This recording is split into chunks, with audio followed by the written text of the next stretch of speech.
Bienvenidos y bienvenidas a un programa más de Aprende en Casa 2. Y esta es su sesión de matemáticas para sexto grado y espero que ustedes ya estén listos, así como la maestra Gaby Silva y yo. Bienvenida. Hola María, qué gusto estar aquí. Saludo a nuestros alumnos y a nuestras alumnas de sexto grado que hoy nos acompañan. Vamos a dar una orientación muy particular a la clase de hoy para recordar el impacto que tuvo el movimiento social de hace más de un siglo en la vida de las mexicanas y los mexicanos. ¡Qué emoción! Me parece perfecto el contenido de hoy, pero... Gaby, esta es matemáticas, no es historia, aquí no. Yo creo que, si nos permiten 5 minutos, yo creo que voy a hablar con Gaby porque creo que ya se le fue el carrete. ¿Qué vamos a hacer? Es que me dijiste que íbamos a seguir viendo los porcentajes como lo habíamos estado haciendo en estas semanas. Y veo que estás hablando de la revolución, lo cual es muy importante. Pero, ¿cuál va a ser el tema del día de hoy? No, sí, María, no te preocupes. Vamos a seguir abordando el tema de los porcentajes. Ajá. Pero fíjate que los acontecimientos y los procesos de la historia pues pueden ser estudiados desde distintas perspectivas y herramientas de análisis. Ajá. Incluso las de las matemáticas. ¡Ayúdenos! Ya se fue. Se nos fue. Pero me parece muy interesante, Gaby. ¿Pero cómo lo vamos a hacer? O sea, tal vez podemos contar el número de muertos que hubo en las batallas o medir en un mapa los kilómetros que recorrieron los ejércitos de Álvaro Obregón, de Pancho Villa, pues para llegar aquí a la Ciudad de México. Pero fuera de eso no me imagino qué más. Pues mira, algo así. Toma en cuenta que durante el complejo movimiento social que llamamos Revolución Mexicana, continuó la producción y el comercio de productos como telas, alimentos o petróleo. Y sobre aspectos como podemos hacer cálculos. También, como lo mencionaste, había muertos y heridos, pero juntos con ellos seguían naciendo bebés. Algunas personas iban del país, otras llegaban aquí a vivir. La revolución afectó el tamaño de la población en México en la década de 1910 a 1920, tema que se presta muy bien para aplicar lo que hemos aprendido sobre los porcentajes. Ay, qué paz, yo pensé que ya se estaba volviendo loca, Gaby. Entonces, ¿qué haremos el día de hoy? Vamos a revisar cómo es que la Revolución Mexicana y todos los acontecimientos que la acompañaron tuvieron un impacto muy grande en la sociedad, como por ejemplo la modificación del número de personas que vivían en nuestro país. Para esto nos será de utilidad calcular algunos porcentajes. Todavía estoy intrigada, pero entonces, para esta clase, ¿qué necesitan las niñas y los niños que nos acompañan desde casa para la realización de estas actividades? Pues el día de hoy solo vamos a necesitar nuestro cuaderno junto con un lápiz o pluma para que haga algunos cálculos con nosotras. Muy bien, perfecto. María, ¿tú sabes qué es un censo de población y vivienda? Sí, es cuando una institución de gobierno hace que unos encuestadores visiten todas las casas del país para saber cuántas personas viven en cada casa y hacerles preguntas sobre sus características, a qué es a lo que se dedican y así sucesivamente. Sí, tienes razón. En la actualidad, en México, el Instituto Nacional de Estadística y Geografía realiza cada 10 años un censo para contar cuántas personas vivimos en México y para saber cómo somos y cómo vivimos. Fíjate que se han hecho conteos de este tipo desde hace mucho tiempo, porque son de utilidad para conocer las necesidades y características de la población y así tomar decisiones del gobierno. Por ejemplo, para saber cuántas escuelas y hospitales se necesitan en una localidad o para identificar cuáles son las principales actividades económicas. Eso está muy interesante, pero ¿cómo se relaciona esto con la Revolución Mexicana de 1910? Bueno, pues mira, pongan atención. El gobierno de Porfirio Díaz realizó en México el primer censo con técnicas modernas de organización de datos en 1895. Luego mandó a hacer otros en 1900 y 1910. Y más adelante, ese año, comenzó la Revolución Mexicana y Porfirio Díaz se fue del país en 1911. Así es. Después, la guerra siguió y siguió durante 10 años, lo cual afectó el tamaño de la población en el país. Mira, van a estar apareciendo, estos son los datos de población en México de los censos 1900, 1910 y 1921. Este último se hizo cuando el general revolucionario Álvaro Obregón ya era presidente. Población de México en diferentes censos, ahí lo están viendo. Entonces, vamos a anotarlo, ¿te parece bien? Va. Voy a anotar aquí. Ustedes también anoten en su libreta. La población de México. Aquí vamos a poner el año. Habíamos visto en la gráfica que teníamos 1900. Luego teníamos 1910 y luego 1921. Perfecto. Y tenemos la población. Ajá. En 1900 era de 13.607.259 mexicanos. Perfecto. En 1910 había 15.160.369 mexicanos. Y en 1921 eran 14.334.780 mexicanos. Creo que hoy nada más en la Ciudad de México y zona conurbada tenemos 13 millones. Imagínense cuánto ha crecido la población. Pues sí, tú lo has mencionado, ha crecido la población. De 1900 a 1910, pues creció más o menos, a ver, hacemos la operación. El cálculo, sí. Tendríamos que hacer la diferencia. Ajá. Ya. Son 15.160.369. Ajá. Y para tener la diferencia vamos a restarle.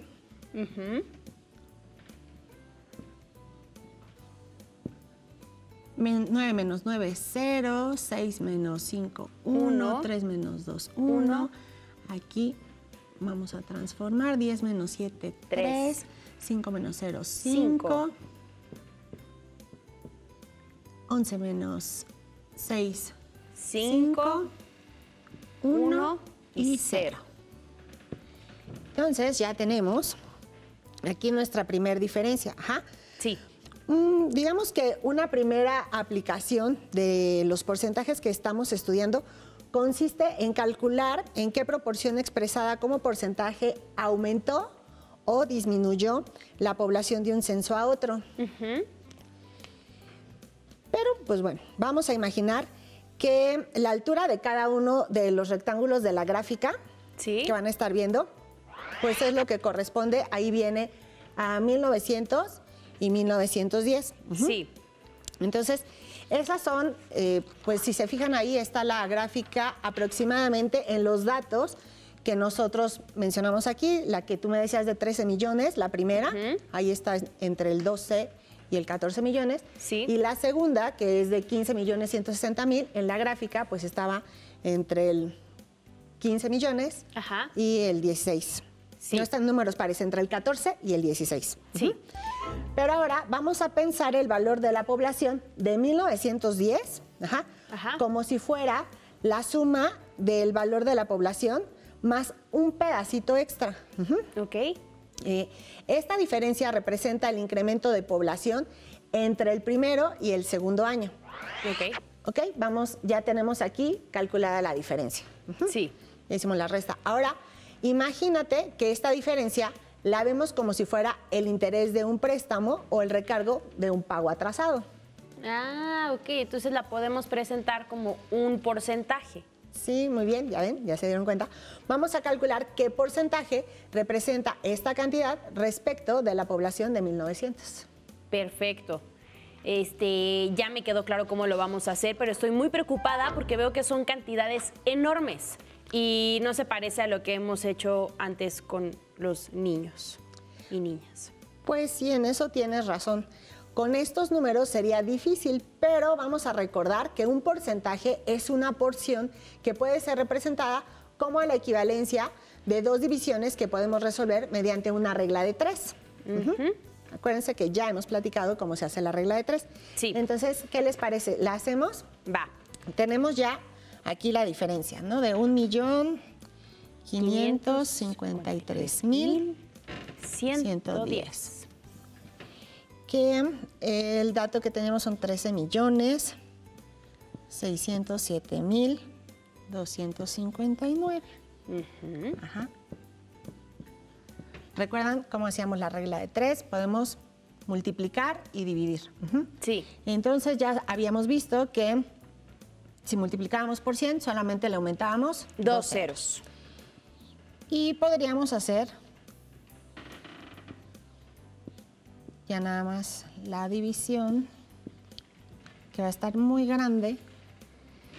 Podríamos hacerlo, tienes tu calculadora de pura casualidad. Al fin este no es el tema que nos... Sí. Voy por mi calculadora, que está escondida debajo de nuestro escritorio mágico. ¡Uy! Porque si no nos vamos a tardar. Ahorita ya vemos que son 13 millones. Vamos a ir separando. Ya sabemos que nos va a tocar a 1. Sí. Entonces, pues bueno, si la hago yo primero o tú con la calculadora a ver qué sale. A ver. 1 por 9, 9 para 10. 1 llevamos 1. 1 por 5, 5 más 1, 6. Para 11, 5 llevamos 1. 1 por 2, 2 más 1, 3. Para 11, 8 llevamos 1. 1 por 7, 7 más 1, 8. Para 13, 5 llevamos 1. 1 por 0, 0 más 1, 1. Para 5, 4. 1 por 6, 6. Yo mientras puedo cantarles un corrido porque ya acabé.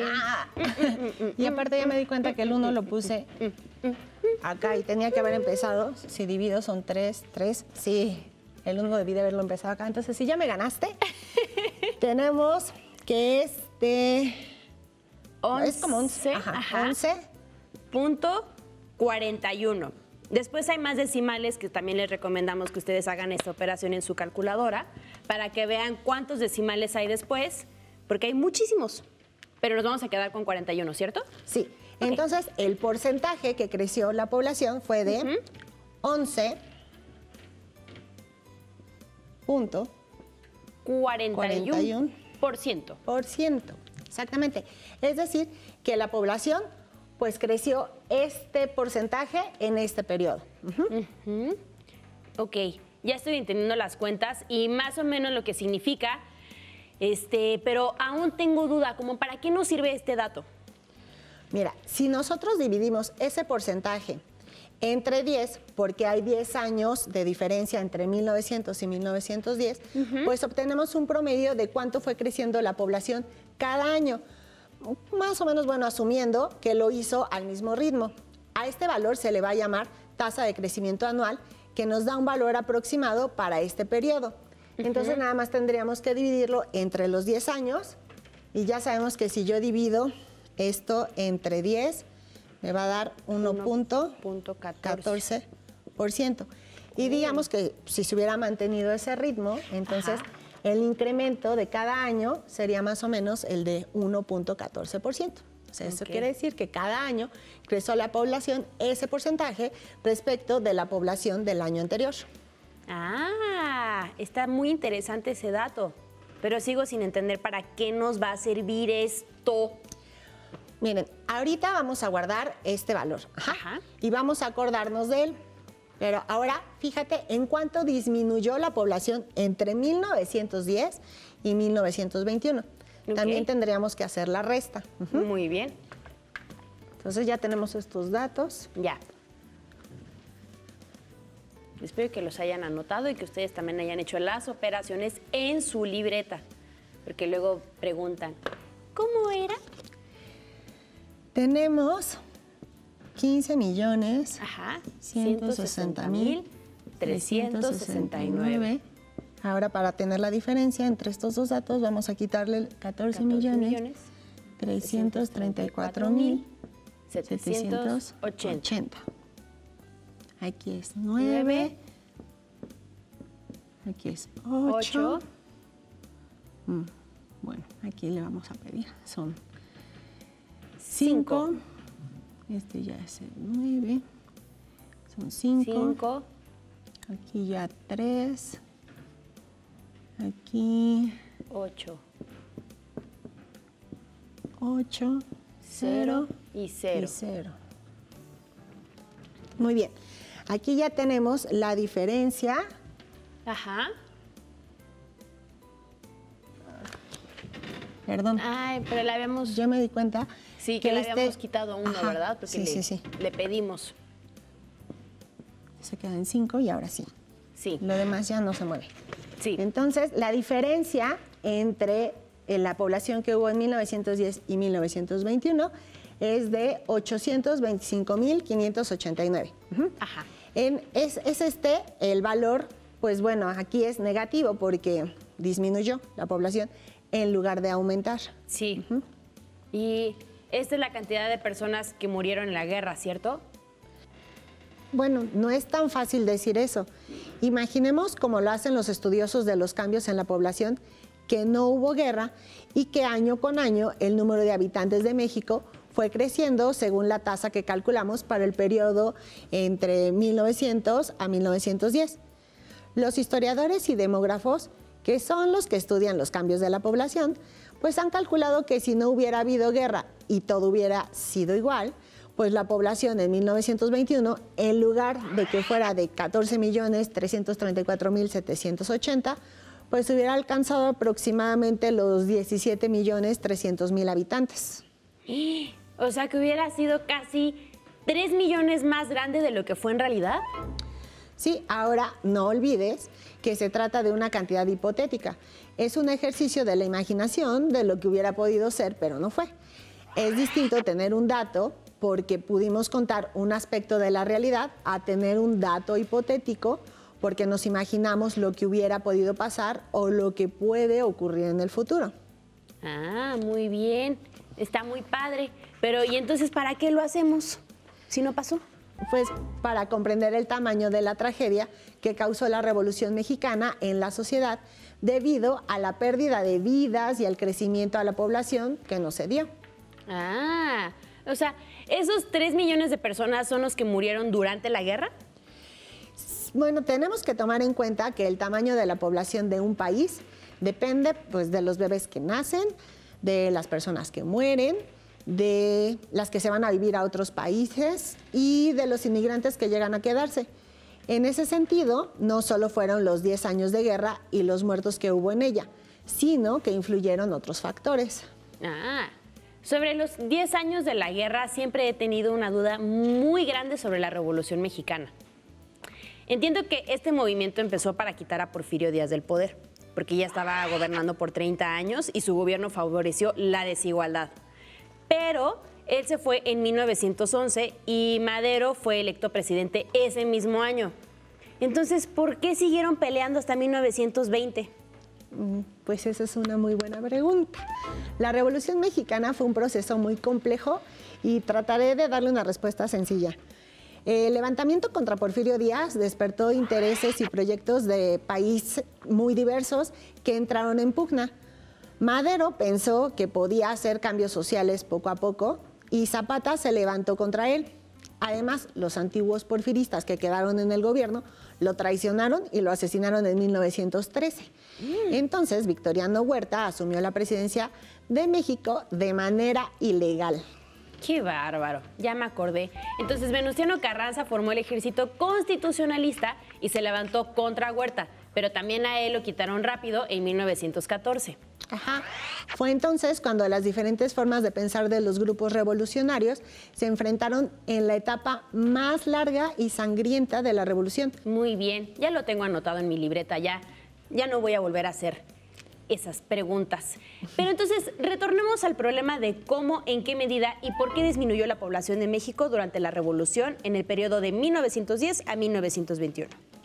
Bueno, pues miren, según investigadores como Roberto Macá de la Universidad de Michigan, las principales causas de que disminuyera la población fueron 3. La primera fue la emigración a otros países, que en parte fue para buscar opciones de trabajo. Sin embargo, cerca de 200,000 personas sí salieron tratando de escapar de la guerra. ¿Okay? Entonces, vamos a borrar estos datos. Muy bien. ¿Vamos a anotar las 200,000 personas que huyeron? Así es. Ah. Fueron, en la primera causa, que 200,000 personas más o menos huyeron. La segunda causa fue la disminución en la cantidad de nacimientos. Me imagino que, aunque es muy conocida la figura de las Adelitas, las mujeres que acompañaban a los revolucionarios en sus campañas, pues muchas mujeres también se quedaron en casa y algunas otras se fueron a alguna otra parte donde no había guerra seguramente. Y además, en una situación tan difícil, pues tampoco quedaban demasiados ánimos como para andar formando una familia. Sí, así es. Los estudiosos calculan que hubo cerca de 500,000 nacimientos. Menos que los que hubiera pues más o menos esperado. Ajá. Que de todas maneras no deja de ser una cifra bastante grande y un poco triste. Pues sí, ya por último está también el exceso de muertes que se dio en ese periodo a consecuencia pues, directa o indirecta de la guerra. También pues por otros factores. Los estudiosos calculan que hubo un exceso de mortalidad cerca de 1.400.000 personas aproximadamente. Entonces, pues aquí estamos hablando de que sería más o menos, y aquí, 2.100.000 personas, ¿no? En total, estas cantidades nos dicen que la disminución de la población por la guerra y por otros factores pues fue de 2.100.000 personas aproximadamente. Y podríamos calcular rápido el porcentaje que representa cada uno de estos tres factores en la pérdida de la población que sufrió México en ese periodo. Muy bien, pero ahora tengo otras dos preguntas muy grandes. La primera es que si estimamos que la población en 1921 pudo llegar a ser de 17.300.000 personas y los estudiosos dicen que la pérdida de población fue de 2.100.000 personas, entonces nos queda que en ese año había una población real aproximada de 15.200.000 personas, que es mucho mayor a los 14.300.000 que se contaron en el censo, ¿cierto? Tienes razón. Los investigadores están de acuerdo en que el censo de 1921 pudo haber tenido muchos errores por el desorden social e institucional que todavía había en México. Por eso tomaron datos de otros censos e hicieron cálculos muy avanzados para deducir cuál era la cantidad más probable de población en ese año. Pero yo tengo una segunda duda que viene desde que mi bisabuelito me decía que en la Revolución Mexicana había muy pocos muertos en batalla, que la mayor parte de los muertos de esa época se debe a la pandemia de influenza española de 1918. Pues se calcula que en México hubo unas 400,000 muertes por influenza, por lo que cerca de 1.000.000 de fallecimientos sí estuvieron vinculados con la guerra. Ahora sí que interesante. ¿Y todas esas muertes fueron en combate? Pues una parte de ellas fueron por otras enfermedades y por hambre. Incluso en el año de 1915 le pusieron la Ciudad de México el año del hambre. Pues qué triste año, la verdad. Bueno, y espero que hayan disfrutado de esta clase que fue una mezcla entre historia y matemáticas. Gaby, como siempre, muchas gracias. Gracias. Hemos terminado con la Revolución Mexicana en números y espero que lo hayan disfrutado tanto como Gaby y yo. A continuación, artes.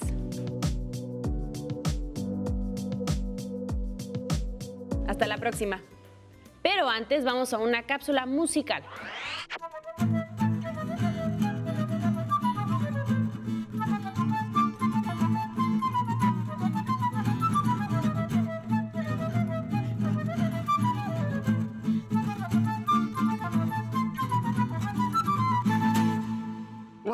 felicidades, bravo, qué bonito. Hola Osvaldo, ¿cómo estás? Hola. Gracias, Hola. Rodrigo.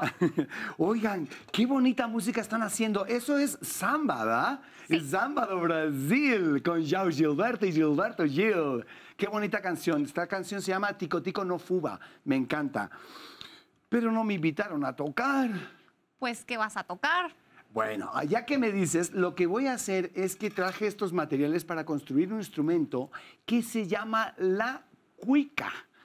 La cuica es un instrumento que se utiliza en los carnavales de Brasil y es un instrumento que suena y es un sonido padrísimo. Entonces dije, bueno, yo creo que Nidia, que siempre se le da muy bien construir estas cosas, me puede ayudar a construirlo. Sí, claro que sí, con mucho gusto. Bueno, pues aquí tienes, mira.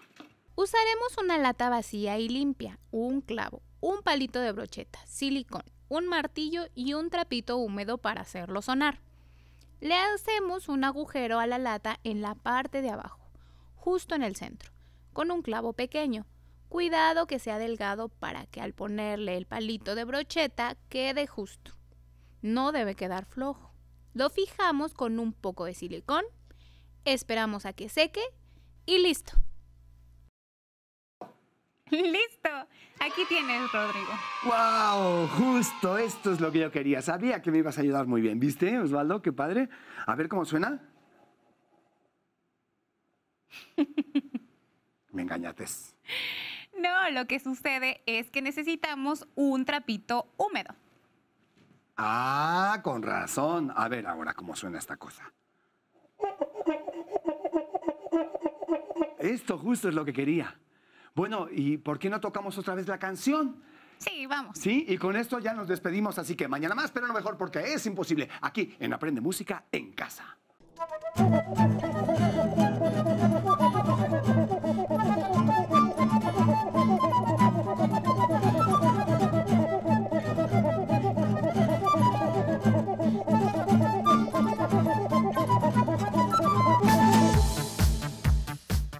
Si no tienes el libro de texto o necesitas ayuda para responder las preguntas, contáctanos.